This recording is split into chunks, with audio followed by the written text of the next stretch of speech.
Season સમય શરૂ થતાં જ કેનાલની સમસ્યાઓ પણ યથાવત જોવા મળી રહી છે। પાટણના રાધનપુરના બામરોલી ડિસ્ટ્રિક્ટ કેનાલમાં સફાઈનો અભાવ હોવાથી ખેડૂતો પરેશાન થઈ રહ્યા છે, કારણ કે કેનાલમાં માટી, જાડી જાખરા હોવાના કારણે પાણીમાં અવરોધ આવે છે અને તે છેવાડાના ખેડૂતો સુધી પહોંચી શકતું નથી।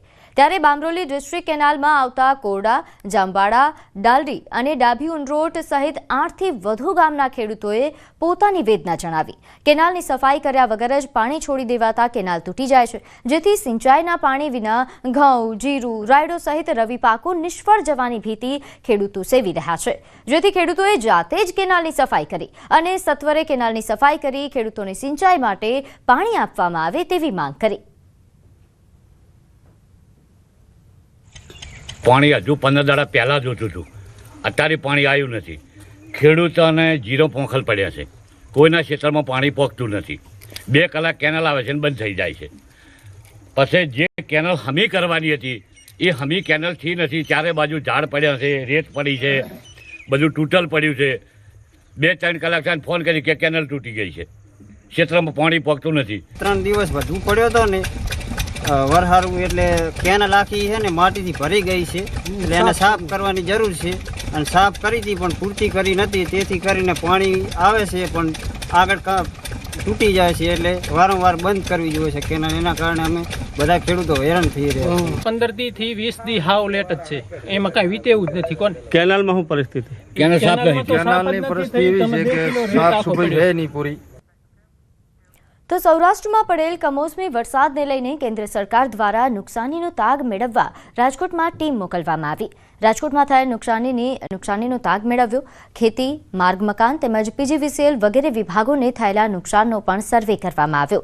વિવિધ ક્ષેત્રોમાં થયેલી નુકસાનીની વિસ્તારથી વિગતો મેળવવામાં આવી। ખેતી પાક સહિતના નુકસાનીનો સર્વે કરીને કેન્દ્ર સરકારને રિપોર્ટ ઉપરોક્ત કરાશે। મુજપુર ગંભીરા બ્રિજની કામગીરી પૂરજોશમાં ચાલી રહી છે। તમામ મશીનરી સાથે રાત દિવસ કામગીરી હાથ ધરાઈ છે। મહીસાગર નદીના પટ પર માટીનો રસ્તો બનાવીને પિલરની કામગીરી, લાઇટ વ્હીકલ માટે દુર્ઘટનાગ્રસ્ત બ્રિજ પુનઃ શરૂ થાય તેવા માટેની શક્યતાઓ હાલ વ્યક્ત કરવામાં આવી રહી છે। બ્રિજનો નમેલો સ્લેબ કટ કરીને સરખો કરાયો છે।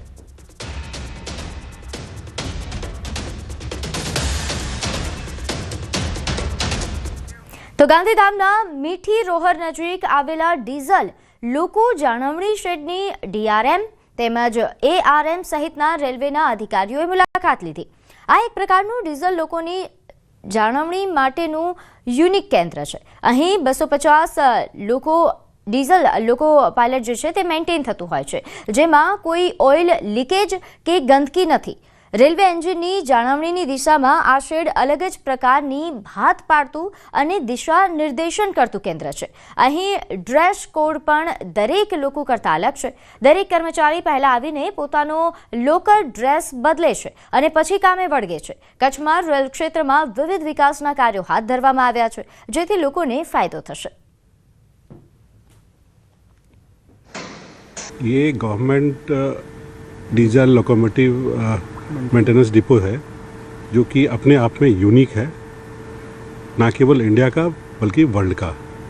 यहाँ 250 डीजल लोको मेंटेन होते हैं और यहाँ का जो स्टाइल है काम करने का वो यूनिक है। आप पूरे सेट में स्ट्रक्चर को देखिए, कहीं भी कोई ऑयल लीकेज नहीं, कहीं भी गंदगी नहीं, कहीं भी ये नहीं। WDG 4G 6G ये हॉर्स पावर के मामले में देखा जाए तो 6000 हॉर्स पावर और 4500 हॉर्स पावर का लोको है। वर्ल्ड में 6000 हॉर्स पावर के बहुत कम लोको हैं, उनमें ये एक है। ભારતીય રેલવેનું એક યુનિક ડીઝલ શેડ એટલે કે ગાંધીધામમાં આવેલું આ યુનિક શેડ છે। ત્યાં આપ જોઈ શકો છો કે યુનિક એટલા માટે કહેવામાં આવે છે કે કર્મચારીઓના ડ્રેસ કોડથી લઈ અને તમામ વ્યવસ્થા અલગ પ્રકારે છે તે કરવામાં આવેલી છે। 6 લાઇન છે કે જ્યાં 5 લાઇન ઉપર એક સાથે કામ ચાલે છે। 15 એન્જિનનું એક સાથે છે તે મેન્ટેનન્સ થાય તે પ્રકારની વ્યવસ્થા તે કરવામાં આવી રહી છે. અત્યારે એન્જિન છે કે જ્યાં આપ જોઈ શકો છો કે કર્મચારીઓ દ્વારા જે એન્જિન છે તેનું મેન્ટેનન્સ છે તે કરવામાં આવતું હોય છે. ત્યાં છે અને મેન્ટેન કરી શકે, જે પણ ખામી હોય છે તે દૂર કરી શકે તે પ્રકારની આખી એક વ્યવસ્થા છે તે કરવામાં આવી છે અને આ વિશેષ ડીઝલ સેટ છે તે તૈયાર કરવામાં આવ્યો છે. કેમેરામેન પ્રકાશ દેસાઈ સાથે વિભુ પટેલ, ન્યૂઝ 18 ગુજરાતી, ગાંધીધામ. કેન્દ્રીય મંત્રી નીતિન ગડકરી આજે દક્ષિણ ગુજરાતની મુલાકાતે.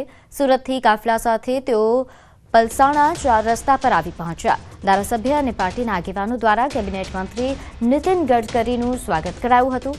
અહીં પલસાણા અંડરપાસ બનાવવા માટે નીતિન ગડકરીને રજૂઆત કરાઈ હતી. ટૂંક સમયમાં અંડરપાસ બનાવી આપવા માટે મંત્રી દ્વારા ખાતરી પણ આપવામાં આવી. નીતિન ગડકરી વલસાડના ડુંગરી રોલા ખાતે જવા માટે રવાના થયા હતા. નીતિન ગડકરી રોલાથી હેલિકોપ્ટર મારફતે મહારાષ્ટ્રના તલાસરી પહોંચશે અને તલાસરી ખાતે અંડર ટનલનું નિરીક્ષણ કરવાના છે. બાદમાં હેલિકોપ્ટર મારફતે નીતિન ગડકરી બારડોલીના નોગામા પાડીમાં આવી પહોંચશે. અહીં એક્સપ્રેસ હાઈવેનું 46 કિલોમીટરનું બાય રોડ નિરીક્ષણ કરવાના છે. પરંતુ આ વચ્ચે તેમના હેલિકોપ્ટરમાં ક્ષતિઓ સર્જાઈ હતી, જે બાદ તેઓ રોડ મારફત હવે આગળના કાર્યક્રમમાં આગળ વધી રહ્યા છે. સુરેન્દ્રનગર જિલ્લા કલેક્ટર કચેરી રાષ્ટ્રીય દલિત અધિકાર મંચ દ્વારા લેખિત રજૂઆત કરવામાં આવી. ધારાસભ્ય જિગ્નેશ મેવાણીના પોલીસ સામે આકરા પ્રહારો મુદ્દે સમર્થન આપીને જણાવાયું કે ભ્રષ્ટ અને હપ્તા લઈ બુટલેગરોને છાવરતા પોલીસ અધિકારીઓ અને કર્મચારીઓના પટ્ટા ઉતારવાની વાત કરી હતી. જે પોલીસ નૈતિકતાથી પોતાની ફરજ બજાવે છે તેવા પોલીસ માટે વાત નહોતી કરાઈ. તેમજ જિલ્લામાં દારૂ સહિત ડ્રગ્સ જેવી અસામાજિક પ્રવૃત્તિઓ બંધ કરાવવાની માંગ પણ કરવામાં આવી. કે આજે જે સ્ત્રીઓ માટેનો જ આ ફાયદો છે કે ભાઈએ જે પટ્ટા ઉતારવાની વાત કરી એમનું ખાલી એટલું જ કહેવાનું છે કે તમારી રહેમ નજર જે આ બધું ચાલી રહ્યું છે જો પોલીસને ખબર ન હોય અને એ એવા પોલીસને કે જે કરપ્ટ છે એવા પોલીસ ઉપર એમને આંગળી નથી ઉપાડી કે જે લોકો બહુ ન્યાયથી પોતાની જવાબદારી નિભાવે છે. ખરેખર આખા ગુજરાતમાં, આ ગાંધીના ગુજરાતમાં આ ભ્રષ્ટ અધિકારીઓ જે ભ્રષ્ટાચાર કરે છે એના વિરુદ્ધમાં જિગ્નેશભાઈએ પટ્ટા ઉતારવાની વાત કરી છે. બાકી બીજા કોઈની વાત નથી કરી. અને નૈતિકતા વાળા જે પોલીસ અધિકારી છે એની કોઈ વાત છે નહીં આમાં. આગળ વાત અમદાવાદ કરશે કોમનવેલ્થ ગેમ્સની યજમાની, જે સમગ્ર દેશ અને ગુજરાત માટે ગૌરવની ક્ષણ છે. કોમનવેલ્થ ગેમ્સનો મુખ્ય સમારોહ એ અમદાવાદ સ્થિત નરેન્દ્ર મોદી સ્ટેડિયમમાં યોજાશે. આ સ્ટેડિયમની ક્ષમતા અને ઇન્ફ્રાસ્ટ્રક્ચર ભારતને 2036ના ઓલિમ્પિક્સના આયોજન માટે મજબૂત દાવેદાર બનાવે છે. અમદાવાદને કોમનવેલ્થ ગેમ્સ 2030ની યજમાની મળતા ભારત બીજી વખત કોમનવેલ્થ ગેમ્સનું આયોજન કરવાનું ગૌરવ મેળવશે. આ પહેલા ભારતે 2010માં નવી દિલ્હીમાં ગેમ્સનું સફળ આયોજન થયું હતું. ત્યારે નાઇજીરિયાના અબુજાને પછાડીને યજમાની હાંસલ કરવાથી ભારતની આંતરરાષ્ટ્રીય રમતગમત પ્રતિષ્ઠા એક નવા સ્તરે પહોંચી છે. આ મેગા ઇવેન્ટ સાથે અમદાવાદની ગ્લોબલ સ્પોર્ટ્સ રેન્કિંગ નવા સ્તરે પહોંચી જશે. તો અમદાવાદ હવે કોમનવેલ્થ ગેમ્સની યજમાની કરશે, જેના માટે અમદાવાદ સંપૂર્ણ તૈયાર છે. નરેન્દ્ર મોદી સ્ટેડિયમ કે જ્યાંથી આ આયોજનની શરૂઆત થશે. સમાચારમાં આગળ વાત કરીએ. શામળાજી તાલુકાના ગામડાઓમાં યુરિયા ખાતરની અછત. વાંદિયોલ ગામમાં ખેડૂતોની લાંબી લાઈનો જોવા મળી રહી છે. ઘરકામ છોડીને મહિલાઓ પણ ખાતર લેવા માટે લાઈનમાં લાગી છે. સસ્તા અનાજની દુકાન આગળ આ ખાતર લેવા માટે ખેડૂતો વલખા મારી રહ્યા છે. 2000 ખાતરની થેલીની માંગણી સામે 350 થેલી જ ખાતર પહોંચ્યું છે, જેના કારણે હાલાકી સર્જાઈ છે. ખાતર વગર ઘઉંનું વાવેતર અટકી પડતા ખેડૂતો મુશ્કેલીમાં મુકાયા છે. ફક્ત 350 થેલી ખાતરની ફાળવણી કરવામાં આવી છે, જ્યારે અમારા વિસ્તારની અંદર 1500 થી 2000 યુરિયા ખાતરની થેલીની જરૂરિયાત છે. તો આ ખાતરની જરૂરિયાત માનનીય કૃષિ મંત્રી સાહેબ શ્રી અને જિલ્લાના ખેતીવાડી અધિકારીઓ શ્રીના એક અમારા અપીલ છે કે અમારે જે ખાતરની જરૂરિયાત ઘટ વર્તાઈ રહી છે એ ઘટ અમને તાત્કાલિક ધોરણે પૂરી કરવામાં આવે.